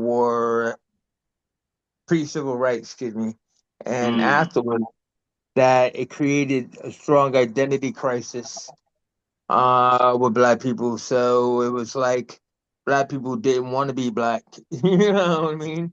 It's like they lost their sense of pride and power, where in a sense where you either had the full power, like with the Black Panthers, black and proud and beautiful and all that other kind of stuff, afros and everything, or you had the ones that wanted to follow the indigenous lifestyle, mm, without even knowing that they were indigenous or not. So there are a lot of Black people who claimed being of Indian descent, yeah. and but at least I was least proud of the fact that that I was, even though my grandmother looked white because her father was Scottish. you know the point was is that like her features were very strong Indian features given to her by her mother, and it's said that I had those self same features in a sense. So sometimes you can look at the face of a Black person and you can see that difference. Like wide noses is not always a sign of Blackness. Oh, yeah, Wide yeah, noses yeah, yeah. I've are seen that. also sign of indigenous. Yeah, yeah, you It's know what I mean. definitely you're definitely right there, Chase. You're definitely right with the features. Just before we go, if this goes off, I'm going to send another link. Right, if it goes off, and we'll just go for another 15 minutes just in case it goes off. But this is an interesting discussion. So, Mhm. like Chase just mentioned, like I've seen so many indigenous faces, and you can see the features. Even like people use these scientific terms. Oh, these are called the Mongoloid. These are called the Caucasoid. These are the Negroid. This is the Mhm. Malayoid or whatever. And Yeah. these are just scientific terms. We don't have to like take these all on board. But if you see a lot of indigenous people, they have quite, they all have features like black people. Even some of the Chinese, if you look at them, okay, the nose might not be as wide, but you can see some of the features. Mhm. Because you see a lot of like I've even the video you sent the other day, Errol. I'm Yeah, gonna bring you in now on yeah, the Chinese, the black Chinese. You see them and they just look like black people, but they've got slanted eyes. But we've got people in Africa who've also got them similar features, like they call the Khoisan and the Sam Bushman, you know, in Southern Africa. So these, like, you know, Africa is very diverse on what we look like. We're not just like one set of people, you know. So I'm going to bring you in, Errol, on some of the oral traditions that you've been raised upon. Well, we had all different nations, you know, in Trinidad and Tobago. As Ras was speaking about, you know, Pigeon Point and things. Tobago is a small place. And we grew up in many ways. We had, in my immediate family, I talk relatives, we have Chinese, we have Indians, because my grandfather was an East Indian, right? My grandfather on the other side was an African, right? You know, we have all different nations of people. My grandmother was a white woman, you know, and she used to say, well, I'm walking around with white people's skin or whatever. But she made this, you know, separation because she looked at, like my mother was very dark. My grandfather was a black man with a size 13-foot shoes. You know what I mean? And they were big people, tall people. So I looked at that, but the way we live, we live as friends and families. We couldn't separate. I couldn't do it, you know. There's a thing, you know, like in Trinidad when I was in school, they say coolie. Coolie is a Indian. Those are the people that they brought in to do all the work, and they used to carry the load on the heads and you know. And they say coolie come for roti, all the roti done. I couldn't do that because I was a part of that, in other words, of my father's side. On my mother's side, I couldn't say nothing. I couldn't say that this person is this. So we embrace everybody, you know, and we couldn't make a separation. Even when I came to this country, it was hard for me to assimilate because, like, whoa, I never experienced this. But now I have eyes to see a lot of different things. So my thing is, I tell them, I said, look, I am your daddy. You can't make me, but I can make you. You know, so because it's things that I know, but yeah, I don't really use it as. So interesting, some of the history and some of the things were interesting. You mentioned, Uncle Errol. You mentioned also earlier about a great grandfather being enslaved. Now, this is new news to me, so I was definitely like interested. So would this be on your father's side, your mother's side? On my mother's side. On your mother's side, right? Okay. My mother's side, yes. Now, how was you able to? Have you done some sort of research on this, or was this orally passed on? I have a cousin that did an extended amount of research on it. It's documented. I will send it to you so you'll see what it looks like. Brilliant. Oh, you got a picture as well? They have pictures of some of the families, but they didn't have a picture of my great-great-grandfather. They have like a little drawing thing. But according to what was shared with me, with my grandfather, from my grandfather, I learned a lot on that side, you know, how it happened and things like that, and what they did in order to really make it up, to come through the ranks, and per se, because my on my mother's side is the very, very prevalent people who are school teachers and superintendents of schools and lawyers and doctors and all these things. Everybody know the McNeils, right? And the thing that happened is, one of the things that happened is what was shared with me of his grandfather, right, was shared with me. What they did, how they took the people, they took the children away from the mothers and sold them off and things like that. And, you know, they used them in that way. I got some from my aunt, Iris, and so they shared these little things. But my cousin, what's his name? Mervyn, was a doctor in California. He did a lot of extended research that do it. It's all documented in the United Nations now. They acknowledge it. June 20th or something like that is acknowledged as his birthday and things like that, because they did a lot. And in the midst of that, growing up around Tobago, we were like connected to a lot of people, a very large amount of people, and we call them pumpkin vine family. This one married to this one, and this one married to this one. And it was such a big, conglomerate of people that we lived together as one. So you had to be very, very careful who you're friendly, going like a woman to go and sleep with, and things like that. You have to be mindful of that. So I didn't get that opportunity to mix with the girls and things like that. Right. So I dealt with those in Trinidad, and I was so fortunate that I was able to go to Trinidad to get my wife and then my children and things like that. So he was away from relatives. But this is what happened in there. So I was very, very kind of, downplaying even my thing. I never attached myself to the white one or black one or the Indian one. I connected myself to humanity. Yeah. Period. So I hold on to that. I love people because I can't choose one over the other. All right. So that's my thing on that. Yeah. But so going, and I want to hear this guy, what's his name? The Chase, about this robot thing, man. This robot thing. AI robots. AI, Yeah. because I know in as much as we might be uneducated at this point, he made a lot of good points that I enjoy hearing, right? But what I think is the robots cannot operate themselves. So we got to get deeper into more technology. Technologically inclined. So this is what I'm saying. He's doing films and things like that to enhance, faces and songs and all that stuff. But where and how would the robots take those roles or make, to become great, in other words, as much as they say, I laugh at it. I laugh at that. I tell you, because I know this is our time. Well, unfortunately, I mean, or fortunately, I went to Brooklyn Tech. I don't know if you ever heard of Brooklyn Tech High School. Of course. Like one of the top three scientific technology schools in the world and stuff. But definitely in New York.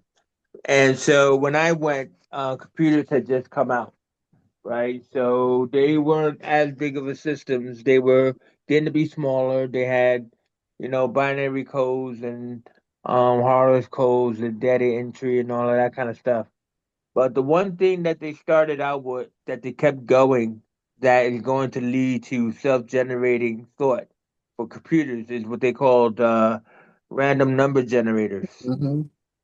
And like the thing about it is because scientifically, as you would probably hear in movies a lot, everything is based upon binary numbers, zeros and ones. Yes, yeah. And the computer has moved towards what they tried to do with random number generators is that you cause it to predict the next move. That's why they started out with chess, or baseball or anything else like that. And so as they become more and more predictive, the illusion of thought starts to take place.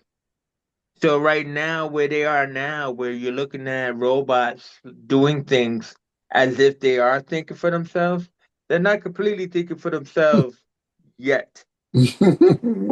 They're creating an illusion that they are because you program it enough with enough random number generators, enough binary codes to allow it to kind of anticipate what its movement is. So whether that's laser lights, like when you got moving machines that can sense something in front of them, so they stop and then they move to the left or to the right. Yeah. So why does it make that choice? It makes that choice over a series of times that it tried it. You see it when it made the choice when you saw it make a left. That didn't mean that it didn't make it right initially. Do you understand what I mean? So what I'm just trying to say is the illusion of thought is with us now, but it will soon take its place. I'm just not going to tell you right now that they're there. Like just like the dolls, like, sex dolls or human dolls, whatever, but most people use them as, sex dolls. Like when you see the girls in the tour rooms. So they program it enough with enough dialogue that it will predict what it would by do you know how, like, we have our phones and we choose, like, we doom scroll, right? Mm-hmm. And we choose to sneakers that light up. Yeah. Mm-hmm. So we stop on sneakers that light up. Then all of a sudden, all you start to get is all this information about sneakers that light up.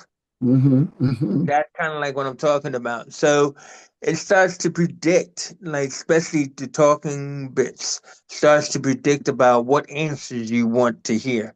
So when you say hello, and so obviously it's going to say hello back. Mm-hmm. Obviously, you'll say, "My name is Bob. My name is Julie." So you think you're having a conversation.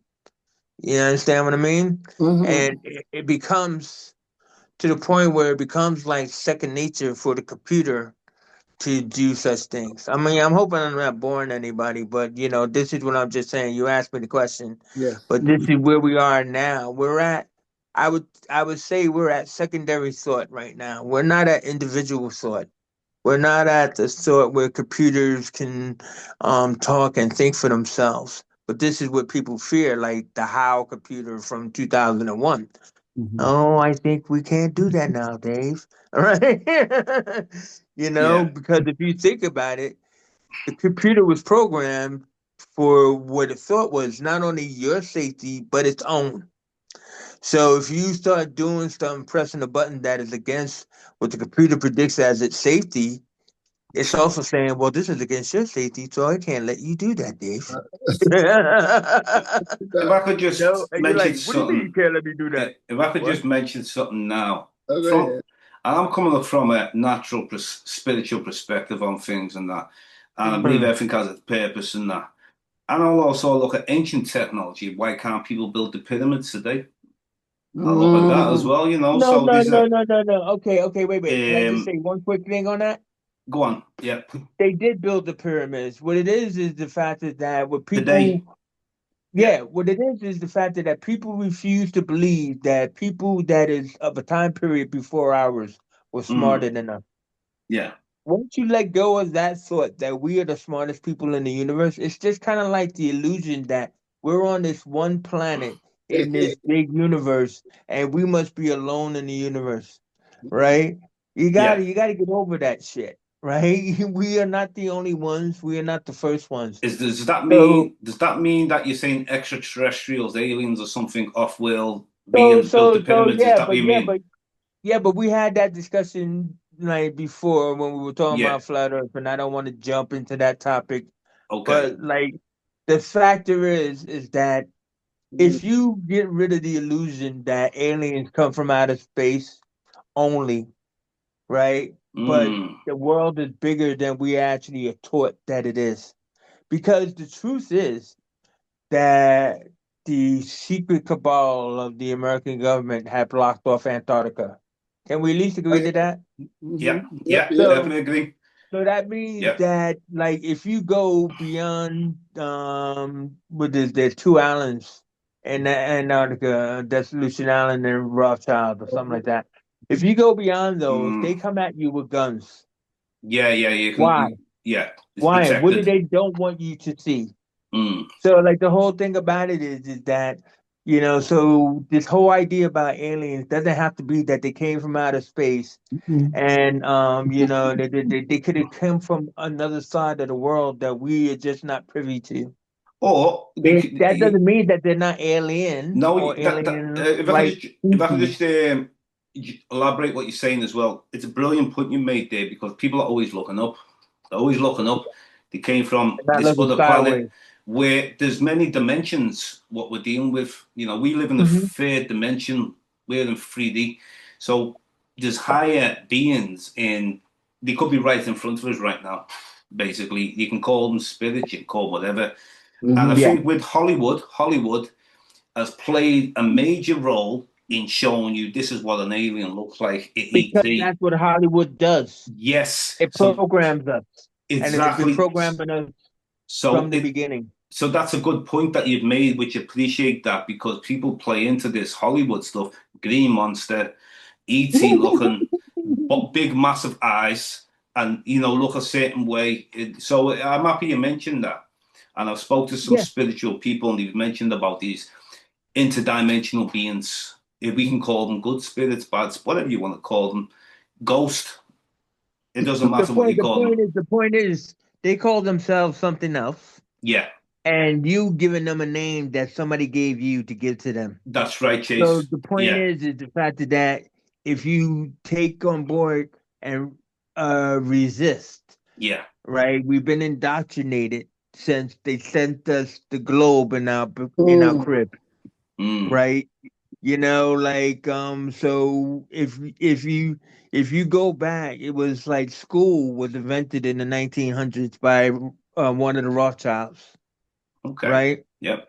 And they say that the Rothschild family, which is one of the 12 richest families, right? They invented school because they wanted to create a workforce.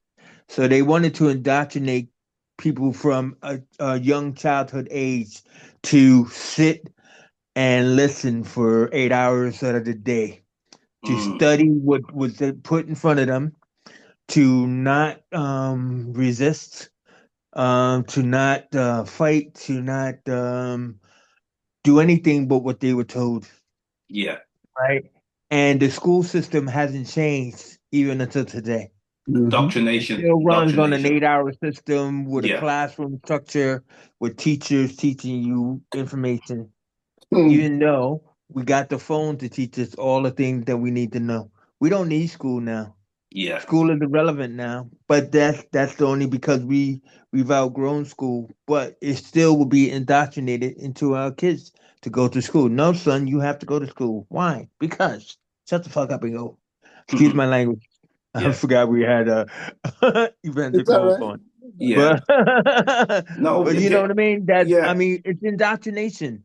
And that's what I'm just trying to tell you is all you have to do is just realize that this has been going on beyond us, Yeah. right? It's not conspiracy theory. A lot of people don't like to just Oh, cross it people off as keep conspiracy theory and you're a kook people and then keep I'm doing like, this and okay, that. I'm debating with these people all day where it's yeah, what you got to understand sometimes. Sometimes people don't just say it's a conspiracy. You have to understand some people are in a lot of fear. So they will yeah, say to you it's a conspiracy because they're not comfortable. Maybe they can't sleep comfortable at night. Maybe they can't. They don't want to have that worry on them. Me, I'll take on whatever it is. I don't care about the worry. You've got to be strong-minded, strong-spirited, strong-hearted and know that we are solid like rocks and we don't die. There's no death. This realm yeah. continues. You could almost look at it like a computer game going to the next level or whatever you want to call it. But But yeah, anyway, going back to what your first question was, I mean, I yeah, went on topic about who built the pyramids. yeah. A lot of there have been a lot of theory that sound built the pyramids. Because So you brought the pyramids up. Let me just say one thing. You know that there was a lot of people who tried to build the pyramid. The Japanese tried it, they failed. There was a lot of other people. no, because they didn't use They tried. sound. They didn't use sound the No, way no sound matter was what they used. did, they tried to do something what they believed that they were the best like builders and all that, and they failed. It was a disaster, and many other people tried it. So what it is an ancient knowledge which is kept secret, and there is probably people who are in certain ranks who know how they were built, but they can't reveal it to the public. Mm. Well, even our secret cabal doesn't know how it was built. I wouldn't Even our secret. underestimate. I wouldn't underestimate. I wouldn't underestimate that. I would because it's before their time, right? So what I was just trying to say, and this is only through scientific discovery, is that you're not hearing what I'm saying. I said sound built the pyramids. So like the whole thing is harmonics. Okay. So like the deal is that there are two things that we don't have today that they had back then. And what would that be? One was sound and We how to use it.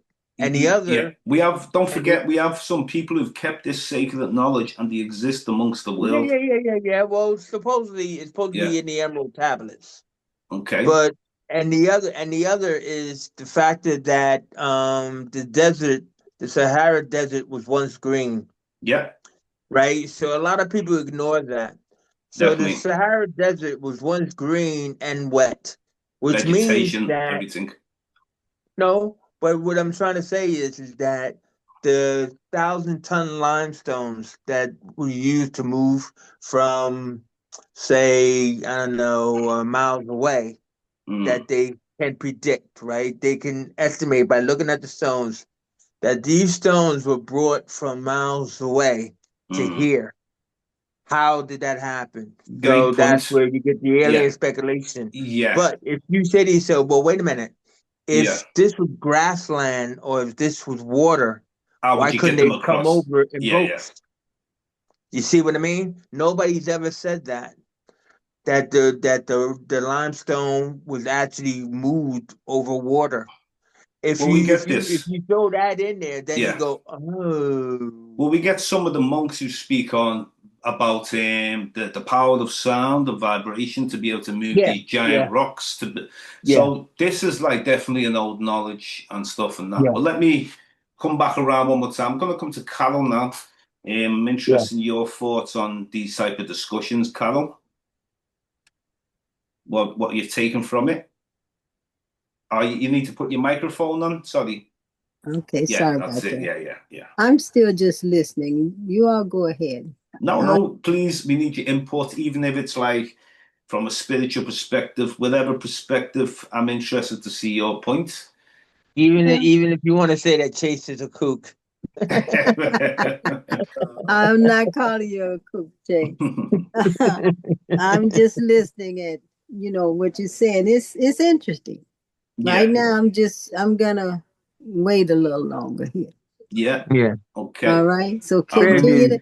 the No, continue the fair dues. discussion. I'm here. yeah, It is Errol, a pretty heady and weird topic. let me bring it in, Errol, because you're the one who asked Chase the question as well. I'd like to know a bit of your take on it. You know, They're on the robots and things like that. And it can be that, it can be advanced knowledge, it can be how did these people bring the pyramids? Is the sacred knowledge that you're aware of? And another interesting thing I must ask. And you can also disagree. Yeah, another interesting thing I must ask. You know that you have, I think it's in Guyana and Trinidad, and you'd have it in America. You have a different type of sects of masonry, like Prince Hall Freemasonry, for example. yes, I think that they are, do they have Prince Hall Freemasonry in Guyana, Trinidad? you have what they call like the free men, which is the same lodge, Yeah. Secret is a secret order. Now, well, it'd be your father, my great grandfather, was he a Mason? Yes, he was one of those. Yes. Oh, that's interesting. That must be in Yeah, the blood. he was one of those, and he told me when I turned 14, I'll be one of them. But Right. they had a lot of stuff that it shared. Some of the things they shared with someone he didn't share. I could have, and I shared this with my wife too. If my parents coming down the street, I will know the way they walk, they come to the door, I know, things like that. Another thing that was said to me from my grandfather, your great grandfather, was that they went to Venezuela. He took some guys with him, and the Venezuelan military captured a couple of them. And my father said he was lying down right there, and they couldn't see him. I said, well, how that happened? Right? So he didn't get deep into it, but he said these are things that happen. I spoke to another guy that he was kind of mentoring. The guy name was Moody. And I remember being in the company of my dad, and Moody said, told my dad, he said he just received his book. And he did like that, and the book was there, you know what I mean? And I look at that, like, so what? But they had the secret orders. And the secret orders it was different to what we know here as the freedmen and all these different things. It was totally different. He basically, I think they call a regala, they have a sword. They had to go in these chambers and different things. Yeah, And, they have do you have to cover the faces so they can't see as well? Yeah, Yeah, yeah. everything, the whole thing. But in the midst of it, he told me I'll be one, and it didn't happen. But what caused him to walk away from me, because he was way up there. He said when he got sick, he said they were not there to help him. You Mm, know, so my father kind of transitioned over to Christianity, but he shared a lot of little things with me, and he told me of things like before television come to what it is. He said this is what's going to happen in years to come. He said mm, this thing you'll be able to see things happening, and you'll be able to look at it, live and things like that. Looking at this, and when I saw television, it took me back there to that time. What he shared with me, shared a lot of little things with me, and now it's kind of unfolding, some of the things unfolding. And it's like they had this knowledge of that, and I just didn't take it deep, but as it comes, I tell Carol, I remember my dad saying this, I know my dad told me this, boom, I said, look at this, what's happening. So they had this secret order that it was deep, very deep, and he told me I'll be one of them, you So know. yeah, it's basically there's some things that they can reveal and some things that they can't reveal. He couldn't. And it's like that's the same in the old indigenous order. And there's Mhm. various reasons. There's been many through thousands of years you can go back where they've Mhm. had to keep some things sacred. Mhm. There's various reasons why. It could be down to outsiders coming in, going to infiltrate, take Mhm. your knowledge and use it against you. It's these Mhm. things have happened throughout history. The time when they were first learning about iron smelting, in Africa, they had to keep it on the low. Not everybody could know. And then, due to wars with the Assyrians coming into Egypt, the Egyptians are using bronze swords at the time, and the Assyrians came in with steel on the low and defeated the Egyptians Mhm. because a lot of things were kept sacred, secret, in order to defeat your enemy or stop your enemy from infiltrating in. But at the same time, where law can fit into this as well, where like I was speaking to a lot of people, I've spoken to them in the Caribbean, Guyana, and different places. I always ask questions, and sometimes when it comes to law, sometimes the Freemasons can get away with stuff where an average person will get locked up. So I'm Yeah. aware of vast. I study a lot. I mean, I speak to different people, hit the books. So Mhm. it is interesting, and it's interesting. Even my great grandfather, your father, was Yeah. able to move away from that because he Mhm. obviously seen something Yes. which he felt, I'm going to go this route now. Yes, and he did. But you see, one of the things too, he teach us how to protect yourself in many ways. That I could show me, like if I walk in a place, a certain signs that are, the way I carry myself, the way I walk, the way I stand, the way I fold my arms, the way I wipe my face, and all these are signs and things. They know who you are. And people reach out to you, like the guy that I was telling you about that knew more about my relatives in Guyana, right? Mm, He shared some things with me that my father told me about, but I mm. didn't divulge that to him. Yeah, yeah, You know what I mean? yeah, I couldn't do that. He told me something. So I know it was like a code then. It was like yeah. a code. And from the time he said it to me, he said, I want to meet you. And when he met, he called me brother. He called me brother. He said, everything, he laid out in front of me, but I never divulged what my father shared with me to him. Because I knew that he knew about that. You understand? So that's about it. Yeah, no, I understand that. There's big things that I've met so many different type of people on this planet. Some people up in the Fiji Islands where I got to meet the high chiefs and certain things you speak about that like they don't expect you to reveal to people Mhm. and I understand why the whole purpose. It's not a case of well you're just trying to hold information back. It's down to the fact that people can use that knowledge against people. People can, there's various reasons. Not everyone has a good heart, good Yes. intentions. So this is why one of the reasons why these things have happened and that. But it's been a brilliant discussion with everyone today. Is there anybody who would like to finish off with anything, things that, Carol, have you got anything to say before we finish off? But we'll end No, it soon. Are you sure? Have you I'm enjoyed sure. today? Yes, I did. Brilliant, brilliant Thank you. anyway. Okay. There's much more to discuss, but Yeah. it Well, was good.